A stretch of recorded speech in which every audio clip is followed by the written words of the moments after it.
Hi friends, welcome back to my channel. അപ്പോൾ നമ്മളിന്ന് ഇവിടെ ഉണ്ടാക്കാൻ പോകുന്നത് ഒരു സ്പെഷ്യലായിട്ടുള്ള ചിക്കൻ്റെ റെസിപ്പിയാണ്. ഇത് എൻ്റെ അച്ഛമ്മ എനിക്ക് ഉണ്ടാക്കി തന്നിരുന്ന റെസിപ്പിയാണ്. ഞാൻ ഇതുവരെ ഇത് യൂട്യൂബിൽ ആരും ഇട്ട് കണ്ടിട്ടില്ല. അതുകൊണ്ട് ഞാൻ നിങ്ങൾക്ക് ഷെയർ ചെയ്ത് തരാൻ വിചാരിച്ചു. വളരെ ടേസ്റ്റി ആയിട്ടുള്ള റെസിപ്പിയാണ്. അപ്പോൾ നമുക്ക് ഉണ്ടാക്കുന്നത് എങ്ങനെയാണെന്ന് നോക്കാം. അപ്പോൾ നമുക്ക് നമ്മളെ സ്പെഷ്യൽ ചിക്കൻ്റെ റെസിപ്പി. അപ്പോൾ സ്പെഷ്യൽ ചിക്കൻ എന്ന് പറയാൻ കാരണം എൻ്റെ അച്ഛമ്മ എനിക്ക് ഉണ്ടാക്കി തന്നതാണ്. അപ്പോൾ ഞങ്ങൾ തന്നെ റെസിപ്പിയാണ്. അപ്പോൾ അത് ഉണ്ടാക്കുന്നതിന് മുമ്പേ നമുക്ക് ആദ്യം നമ്മൾ ചിക്കനൊക്കെ ഒന്ന് മാരിനേറ്റ് ചെയ്ത് വെക്കണം. നമ്മളിവിടെ 1 കിലോ ചിക്കനാണ് എടുത്ത് വെച്ചത്. നന്നായി കഴുകി ക്ലീൻ ചെയ്ത് ഡ്രെയിൻ ചെയ്ത് വെച്ച ചിക്കനാണ്. ഇനി നമുക്ക് അതിലേക്ക് മാരിനേറ്റ് ചെയ്യാനുള്ള കുറച്ച് മസാലകളുണ്ട്. അതൊക്കെ നമുക്ക് ഇതിലേക്ക് ചേർത്ത് കൊടുക്കാം. അപ്പോൾ നമ്മൾ ഇതിന് വേണ്ടിയിട്ട് 1 ടേബിൾ സ്പൂൺ ഇഞ്ചി വെളുത്തുള്ളി ചതച്ചെടുത്തതാണ്. ഇത് ചേർത്ത് കൊടുക്കുകയാണ്. 2 ടേബിൾ സ്പൂൺ കാശ്മീരി മുളക് പൊടിയും സാധാ മുളക് പൊടിയും കൂടെ മിക്സ് ചെയ്ത് ഇതാണ് 2 ടേബിൾ സ്പൂൺ ചേർത്തിട്ടുണ്ട്. പിന്നെ 1/2 ടേബിൾ സ്പൂൺ കുരുമുളക് പൊടി, 1 ചെറുനാരങ്ങയുടെ നീര് പിഴിഞ്ഞെടുത്തതാണ്. ഏകദേശം ഒരു 1.5 ടീസ്പൂണോളം ഉണ്ടാവും. 1/2 ടീസ്പൂൺ മഞ്ഞൾപ്പൊടി, 1/4 ടീസ്പൂൺ ഗരം മസാല പൊടിച്ചതാണ്. പാകത്തിന് ഉപ്പും കൂടെ ചേർത്ത് നന്നായിട്ട് നമുക്കത് കുഴച്ച് വെക്കാം. ഇനി നമുക്കിത് നന്നായിട്ടൊന്ന് കുഴച്ചെടുക്കാം. എല്ലാ മസാലയൊക്കെ എല്ലാ ഭാഗത്തേക്കും എത്തിക്കോട്ടെ. എന്നാലും നമ്മുടെ ചിക്കനൊക്കെ കഴിക്കുമ്പോൾ അടിപൊളി ടേസ്റ്റ് ആവുള്ളൂ.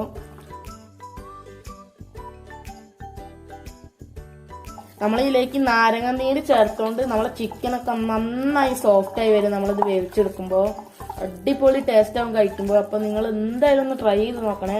ഒരു സ്പെഷ്യൽ റെസിപ്പിയാണ്. ഞാൻ ഇതുവരെ യൂട്യൂബിൽ ഇങ്ങനെ ഒരു റെസിപ്പി കണ്ടിട്ടില്ല. അപ്പോൾ നമ്മൾ നന്നായി മസാലയൊക്കെ തേച്ച് കുട്ടപ്പനാക്കി എടുത്തിട്ടുണ്ട് നമ്മളെ ചിക്കനെ. ഇനി നമ്മളിത് മിനിമം 1/2 മണിക്കൂറെങ്കിലും നമ്മളിത് ഫ്രിഡ്ജിൽ വെക്കണം. ഫ്രിഡ്ജിലല്ലെങ്കിൽ പുറത്ത് വെച്ചാലും മതി. നമ്മൾ ഒരു മണിക്കൂർ വെക്കുന്നതാണ് ഏറ്റവും നല്ലത്. അപ്പം മിനിമം നിങ്ങൾ 1 മണിക്കൂറെങ്കിലും വെക്കാൻ നോക്കണേ. ഇനി നമുക്കിത് 1 മണിക്കൂർ കഴിഞ്ഞിട്ട് ഫ്രൈ ചെയ്തെടുക്കാം. അപ്പോൾ നമുക്ക് 1 മണിക്കൂർ കഴിഞ്ഞിട്ട് കാണാം. അപ്പോൾ 1 മണിക്കൂർ കഴിഞ്ഞിട്ട് നമ്മൾ ചിക്കൻ പുറത്തേക്ക് എടുത്ത് വെച്ചിട്ടുണ്ട്. ഇനി നമുക്കിത് അടിപൊളിയായിട്ട് ഫ്രൈ ചെയ്തെടുക്കാം.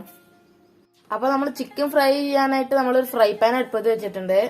ഇനി നമുക്ക് ഇതിലേക്ക് വെളിച്ചെണ്ണ ആവശ്യത്തിനുള്ളത് ഒഴിച്ചു കൊടുക്കാം.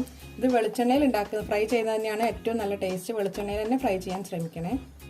ഇതിലേക്ക് നമ്മൾ കുറച്ച് കറിവേപ്പില ഇട്ട് കൊടുക്കുകയാണ്. കറിവേപ്പില ഇട്ടാൽ ചിക്കൻ നല്ലൊരു ഫ്ലേവർ കിട്ടും. ഇനി നമ്മൾ നേരത്തെ എടുത്ത് വെച്ച ചിക്കൻ നമ്മൾ ഓരോന്നായിട്ട് ഇട്ട് കൊടുക്കാം. നമ്മൾ തീ ഫുൾ ഫ്ലെയിമിലാണ് ഇടുന്നത്.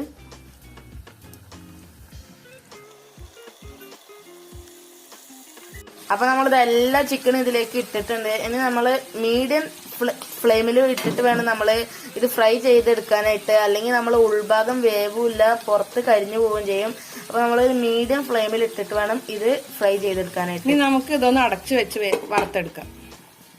അപ്പൊ 8 മിനിറ്റ് കഴിഞ്ഞിട്ടുണ്ട്. നമ്മൾ മീഡിയം ഫ്ലെയിമിൽ ഇട്ടിട്ട് ഒരു സൈഡ് 8 മിനിറ്റ് വെന്തിട്ടുണ്ട്.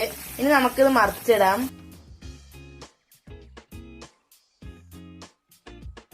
അപ്പൊ നമ്മളിത് എല്ലാ ചിക്കനും നമ്മൾ മറിച്ചിട്ടിട്ടുണ്ട്. ഇനി നമുക്ക് അടുത്ത ഭാഗവും ഇതേമാതിരി നമുക്ക് ഫ്രൈ ചെയ്തെടുക്കാം. നമ്മളിത് എല്ലാ ചിക്കനും ഫ്രൈ ചെയ്തെടുത്തിട്ടുണ്ട്. 2 സൈഡും നന്നായി ഫ്രൈ ചെയ്തെടുത്തിട്ടുണ്ട്. ഇനി നമുക്കിത് കോരി മാറ്റാം.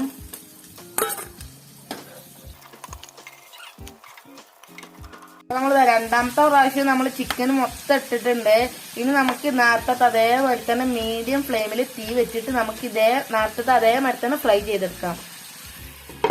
അപ്പൊ നമ്മൾ 2ാമത്തേന്റെയും ഒരു ഭാഗം ഫ്രൈ ആയി വന്നിട്ട് നമ്മൾ മറിച്ചിട്ടിട്ടുണ്ട്.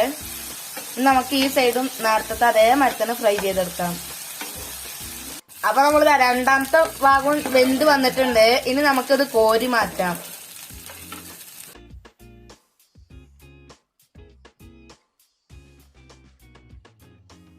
ഇത് നമ്മൾ ഫ്രൈ ചെയ്തെടുത്തേക്ക് നമ്മൾ 2 ചെറിയ സൈസ് സവാളയാണ്. ഇതും കൂടി നമുക്ക് ഇതിലേക്ക് ചേർത്ത് കൊടുക്കാം. ഇനി നമുക്ക് സവാള ചെറുതായിട്ടൊന്ന് ഇളക്കിയെടുക്കാം. ഇതേമാതിരി തന്നെ ഒരു 3 പച്ചമുളക് ചെറുതായി കീറിയെടുത്തതും 1 5 വെളുത്തുള്ളി ചെറുതായി നീളത്തിൽ അരിഞ്ഞെടുത്തതും കൂടെ ചേർത്ത് കൊടുക്കാം.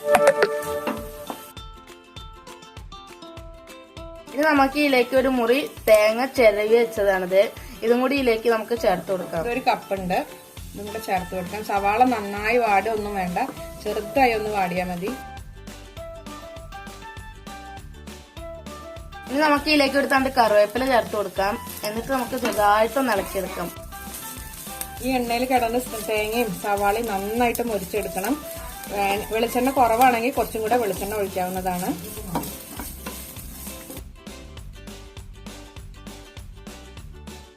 ഇനി നമുക്ക് ഇതിലേക്ക് പാകത്തിന് ഉപ്പും കൂടി ചേർത്ത് കൊടുക്കാം. സവാളയിലേക്കും തേങ്ങയിലേക്കും ആവശ്യമുള്ള ഉപ്പാണ് നമ്മൾ ചേർത്തത്. അപ്പൊ നമ്മള് തേങ്ങയും സവാളയൊക്കെ നന്നായി മുരിഞ്ഞു വന്നിട്ടുണ്ട്, നന്നായി ഫ്രൈ ആയി വന്നിട്ടുണ്ട്, ഒരു ബ്രൗണിഷ് കളറായിട്ടുണ്ട്. ഇനി ഇതിലേക്ക് നമ്മൾ 2 ടേബിൾ സ്പൂൺ ടൊമാറ്റോ കെച്ചപ്പാണ് ചേർത്ത് കൊടുക്കുന്നത്. ഇനി നമുക്ക് ഇതൊക്കെ നന്നായിട്ടൊന്ന് യോജിപ്പിച്ചെടുക്കണം. അപ്പൊ നമ്മുടെ തേങ്ങയും ഉള്ളിയും നമ്മുടെ സോസൊക്കെ നന്നായി യോജിച്ചു വന്നിട്ടുണ്ട്. ഇനി നമുക്ക് ഇതിലേക്ക് നമ്മൾ നേരത്തെ ഫ്രൈ ചെയ്തിട്ട് ചിക്കൻ ചേർത്ത് കൊടുക്കാം. നമ്മളെ ചിക്കൻ നമ്മൾ നേരത്തെ ചേർത്ത മസാലകളും എല്ലാം നന്നായി യോജിച്ച് വരട്ടേത് നമുക്ക് നന്നായിട്ടൊന്ന് ഇളക്കി കൊടുക്കാം. എന്റെ അച്ഛമ്മ എനിക്ക് ഉണ്ടാക്കി തന്നിരുന്ന റെസിപ്പിയാണ്, വളരെ ടേസ്റ്റിയാണ്. എല്ലാവരും ട്രൈ ചെയ്ത് നോക്കണേ. എല്ലാവരും വീട്ടില് ചിക്കൻ ഫ്രൈ ഒക്കെ ഉണ്ടാക്കുന്നതല്ലേ, അപ്പൊ എല്ലാവരും ഈ രീതിയിലൊന്ന് ട്രൈ ചെയ്ത് നോക്കൂ, വളരെ ടേസ്റ്റി ആവട്ടോ. അപ്പൊ എല്ലാവരും ഈ രീതിയിലൊന്ന് ട്രൈ ചെയ്ത് നോക്കണേ. ഇനി നമ്മളിത് തീ സിമ്മിലിട്ടിട്ട് ഒരു 2 മിനിറ്റ് അടച്ചു വെച്ച് വേവിച്ചെടുക്കാം. അപ്പൊ 2 മിനിറ്റ് കഴിഞ്ഞിട്ടുണ്ട്. ഇനി നമുക്കിത് തുറന്നു നോക്കാം. ഇതാണ്ടില്ലേ, കാണുമ്പോ തന്നെ അടിപൊളിയല്ലേ, കഴിക്കുമ്പോഴും വളരെ ടേസ്റ്റിയാണ്. ഇനി നമുക്ക് ഇതിലേക്ക് ഒരു പിടി മല്ലിത്താഴ ഇട്ട് കൊടുക്കാം. 2 കറിവേപ്പിലയും കൂടെ ചേർത്ത് കൊടുക്കാണ്. ഇനി നമുക്കിത് നന്നായിട്ടൊന്ന് ഇളക്കി യോജിപ്പിച്ചെടുക്കാം. നമ്മളെ ഉള്ളിയും തേങ്ങയൊക്കെ നമ്മൾ ഫ്രൈ ചെയ്തെടുത്ത എണ്ണയിൽ തന്നെ വറുത്തെടുത്തിട്ട് നമ്മൾ ഫ്രൈ ചെയ്തെടുത്ത ചിക്കനും കൂടി ചേർക്കുമ്പോൾ അടിപൊളി ടേസ്റ്റ് ആണ്, നല്ലൊരു മണം വരുന്നുണ്ട്. ഇനി നമുക്കിത് ചൂടോടെ സർവ് ചെയ്യാം നമ്മള് പാത്രത്തിലേക്ക്. അപ്പൊ നമ്മള് ചിക്കന്റെ സ്പെഷ്യൽ ആയിട്ടുള്ള റെസിപ്പി ഇവിടെ തയ്യാറായിട്ടുണ്ട്, വളരെ ടേസ്റ്റിയാണ്. എല്ലാവരും ഒന്ന് ട്രൈ ചെയ്ത് നോക്കണം. നാളെ ഞായറാഴ്ച കഴിഞ്ഞിട്ട് ഒട്ടുമിക്ക എല്ലാവരുടെ വീട്ടിലും ചിക്കൻ വാങ്ങുന്നതല്ലേ, അപ്പൊ എല്ലാവരും ഈ രീതിയിലൊന്ന് ട്രൈ ചെയ്ത് നോക്കണം, വളരെ ടേസ്റ്റി ആയിട്ടുണ്ട്. അതുകൊണ്ട് ഞാൻ ഇങ്ങനെ പറയുന്നത്. എന്നിട്ട് നിങ്ങൾ ഇത് ഉണ്ടാക്കി നോക്കിയതിനു ശേഷം നിങ്ങൾ എന്തായാലും നിങ്ങളെ അഭിപ്രായ നിർദ്ദേശങ്ങളെല്ലാം താഴെ കമന്റ് ചെയ്യണേ.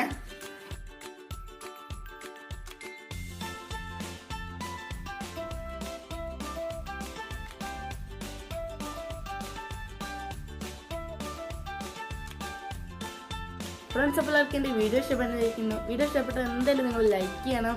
പിന്നെ നിങ്ങൾ മിനിമം ഒരു കൂട്ടുകാർക്ക് ഷെയർ ചെയ്ത് കൊടുക്കാൻ മറക്കരുത് കേട്ടോ. പിന്നെ നിങ്ങൾ അഭിപ്രായ നിർദ്ദേശങ്ങളിൽ താഴെ കമൻറ്റ് ചെയ്യണം. പിന്നെ ഇതുപോലത്തെ നല്ല നല്ല വീഡിയോസ് ലഭിക്കാനായിട്ട് ഞങ്ങളുടെ യൂട്യൂബ് ചാനൽ ആരും സബ്സ്ക്രൈബ് ചെയ്യാൻ മറക്കരുത്. പിന്നെ നിങ്ങൾ ആ ബെല്ലൈക്കൺ കൂടി വെച്ചാൽ ഞങ്ങൾ ഇതുപോലെ ഇടുന്ന നല്ല നല്ല വീഡിയോസൊക്കെ നിങ്ങൾക്ക് നോട്ടിഫിക്കേഷൻ ലഭിക്കുള്ളൂ.